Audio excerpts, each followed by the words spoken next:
Hello there, my very good friends. Andy Murray here for WhatCulture Wrestling, and today I'm going to be talking about one of the most complex and misunderstood topics in all of pro wrestling, a topic that rarely gets the level of nuance, detail, and care it deserves when it's being talked about by some of the more tribal sects of pro wrestling fandom, leading to all kinds of just plain wrong conclusions being thrown out across the board. I'm going to do that specifically relating to AEW. Let's go! So we might as well just jump in with the two big talking points when it comes to AEW and making new stars. No, booking the likes of Cody, Jon Moxley and Chris Jericho on top does not make the promotion TNA light. And similarly, Cody being continually booked in positions of prominence and accumulating a very healthy win-loss record in 2020 alone does not make him Jeff Jarrett just because he's an executive vice president. Like I said in the introduction, nuance is key here. You have to look at the situations as objectively as possible and say, well, yes, AEW have signed the likes of Brody Lee and Miro and obviously Cody and Moxley and all these other guys who made their reputations elsewhere. But it's not quite the same as signing an over-the-hill Rikishi or Orlando Jordan or Test and pushing them somewhere close to the top. The modern-day equivalent of that would be, and I say this with all due respect, signing Aiden English and No Way Jose and immediately putting them in a main event. Similarly, the Cody and Jeff Jarrett comparisons are kind of ridiculous because, well, Cody's one of the most popular wrestlers in the country. Jeff Jarrett had a lot of positive attributes as a performer and was very charismatic, but he was never over on an ace level. Cody's push is justified by what he brings to the company. Jeff Jarrett, I like Jeff Jarrett, but no. In fact, Cody, Jericho, and Moxley have been used in the spots and still are used in the spots because it's the right thing to do for now. They were the biggest names coming into this promotion, the names that almost everybody knew. Not making the most of that, not positioning them in spotlights appropriate to their popularity, would be the opposite of how to book good, effective pro wrestling. And the next step in creating new stars, in creating the generation of wrestlers that will someday take over from these people, is using them to groom the next wave, taking their popularity and trying to give it as a rub to somebody else. I think if we look at the list of wrestlers who weren't household names before they came to AEW, MJF is probably the furthest along in the process. He of course had the big win over Cody at Revolution, and now he's going to face Chris Jericho. He's already wrestled for the AEW World title. He headlined a pay-per-view against Jon Moxley. But beating Cody in itself didn't suddenly make MJF a bankable megastar on the same level as the American Nightmare. That was just one step in the process. Facing Moxley and only losing because Moxley cheated was another, and if he beats Chris Jericho at Full Gear, which I think he will, that will be one more step to claiming a crown of his own. Because making stars, my friends, requires patience. It takes a lot of time. If you had MJF just come in and suddenly beat everybody right off the bat, well, people would be sitting there going, who is this guy? Why is he just suddenly beating these people I know from before? Where the hell did he come from? And why the hell has this company not given me time to get to know him? You have to build a connection. You have to carefully build some kind of bond between the audience and the performer, whether or not they're a babyface or a heel. And it's all very well saying that people should be thrust into immediate spotlight straight away, but it's not effective. Those people aren't going to burn for a long, long time.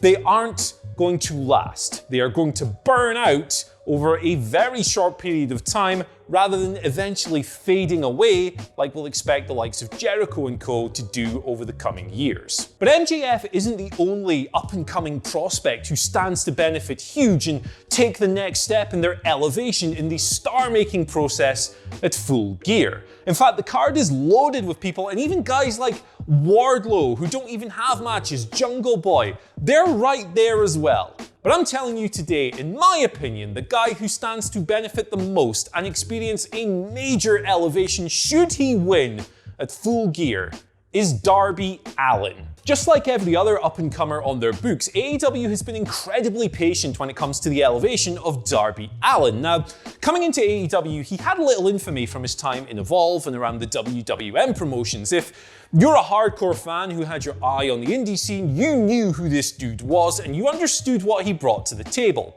But as he'd never really competed for a major wrestling promotion, he'd never been on national television every single week, it's fair to say that the more casual elements of AEW's audience and the people they were hoping to attract, the lapsed fans, may not have really known who the guy was. And that's fair enough. That's why they had him wrestle Cody at Fyter Fest. That's why they had him draw with Cody at Fyter Fest. That was a very intelligent piece of booking because Cody had the match won, right? The time limit expired while Aubrey Edwards was getting ready to slap the mat for a third time. Cody had hit the crossroads, but because he couldn't put Darby away within the 20-minute time limit, they told you that okay, he was probably gonna win, but Darby was a guy capable of pushing the de facto company ace, one of the biggest names in the promotion, to the very limit. But as this was the start of a long-term story between the two guys, we got a rematch. Of course we got a rematch, January 2020. And again, Cody won. This was the right booking decision once more. Cody was revving up for the blood feud with MJF. He was getting ready to go through all the trials and tribulations that MJF was going to put him on the road to Revolution, where they had their big match. He needed that win. Darby, on the other hand, was still relatively early on his star development curve. There were still things that he had to learn, that he had to grow into before he could become a performer capable of felling the American Nightmare. And of course, their most recent battle, well, it was another win for Cody, but in this match, despite, the first one going to a draw, Darby actually pushed Cody closer to defeat than ever before. He almost won. After 20 minutes of back and forth action, he hit a coffin drop that would surely have won the match, if not for Cody's quick thinking. He thought, reversed the drop into a pin, he pulled his shoulders down to the mat, and the story was that this was a moment of experience. This was quick thinking, like I said. The experience paid off. Cody has 9 years on Darby Allin. Darby had clearly improved between these matches because he pushed him so close. He almost beat Cody, but it wasn't quite enough. He needed that last setback to eventually take a great leap forward. Darby Allin must beat Cody Rhodes at Full Gear because the timing for his next big elevation has never been more perfect. And I'm not just talking about the Cody feud and everything I've just described there. Let's talk for a minute about Darby's issues with Team Taz, and specifically Ricky Starks. That storyline gave Darby the opportunity to, play the underdog a little bit, as he's always done throughout his career, but it also gave him a chance to shine as a winning, top-level pro wrestler in his own right. Ricky Starks is another guy who you expect to be at the very top of AEW cards for years to come.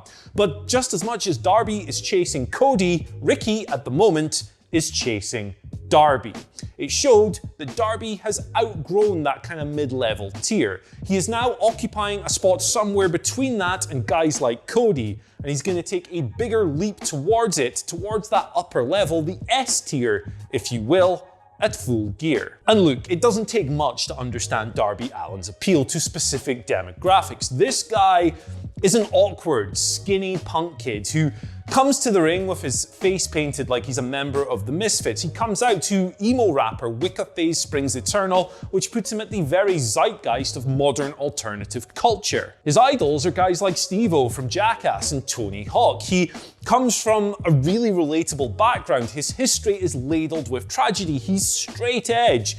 He is real, he's authentic, and he is very, very relatable for certain sects, not just of that younger audience, but anyone who gravitates towards alt culture. And as a performer, well, the word I like to use to describe Darby Allin is dynamo. This guy is electric. He is a propulsive, energetic, and sometimes kind of crazy pro wrestler who will take all kinds of risks, mad bumps, big dives, sometimes even wrapped in a bloody body bag of all things. But distilling Darby Allin's essence down to this, to call him just a stuntman or a spot monkey or whatever, that does him a great injustice. If you've watched this guy's longer matches in particular, you know that he brings a refined, slick ground game to the sport as well. He's a great bumper, a great seller, and a great in-ring storyteller. There are very few weaknesses in this man's game. He is fleshed out, well-rounded, and probably nearing completion. Now, the current situation makes it very difficult to tell who's over and who's not, what's working and what isn't from a live crowd's perspective. But if you go back to All Out 2020, when AEW brought fans back to Daly's Place for the first time, well, who got the loudest pop of the whole goddamn night? It wasn't Jon Moxley, it wasn't Chris Jericho, it was Darby Allin. The lesson to learn there is that Darby Allin connects with people. Darby Allin, people love this guy, and they're ready for him to go supernova. And his opponent, Cody, is a giving, self-aware performer who will absolutely do the right thing when the time comes. If he feels the timing is right at Full Gear, then he's gonna pull the trigger, man. This guy is selfless. He is a star maker himself. You know, the word burial gets thrown around a lot these days, but if someone applies that to Cody's first TNT title reign, I think it kind of outs them as a bad faith actor. I mean, who came out of those matches, honestly, looking worse than when they went in? Mark Quinn, Jungle Boy, Eddie Kingston, all these people lost to Cody, but came out looking stronger. So how good is Darby gonna look if he beats him? This, my friends, is long-term booking. This, my friends, is patience. This is what you've got to do to make the next generation of stars. It takes a long time. It takes years. But the methods AEW have shown so far in advancing people like Darby Allin make me very, very enthusiastic and very, very hopeful that someday they'll be able to do that. Someday the Darby Allins, the Sammy Guevaras, the MJFs, they'll be the Jerichos, they'll be the Codys, they'll be the Jon Moxleys. And while beating Cody at Full Gear won't instantly make Darby Allin a star on Cody's level, it will be his biggest step forward to reaching that level since he joined AEW. It is absolutely vital. And I, personally, as a fan of the guy, would just love to see it. Full Gear 2020, new TNT champion Darby Allin. Make it happen. But anyway, guys, that's it. My take on the matter is done. So go ahead and let us know what you think down in the comments section below. After that, I mean, I'm not your dad, but if you want to ring the bell, like, share, and subscribe, and all that other cool stuff, you can do that as well. It's very much appreciated. Then you can tweet us at WhatCultureWWE, and you can find me at Andy H. Murray, and, you know, tell me how wrong I am or how weird my bald head and silly ears are. Bye!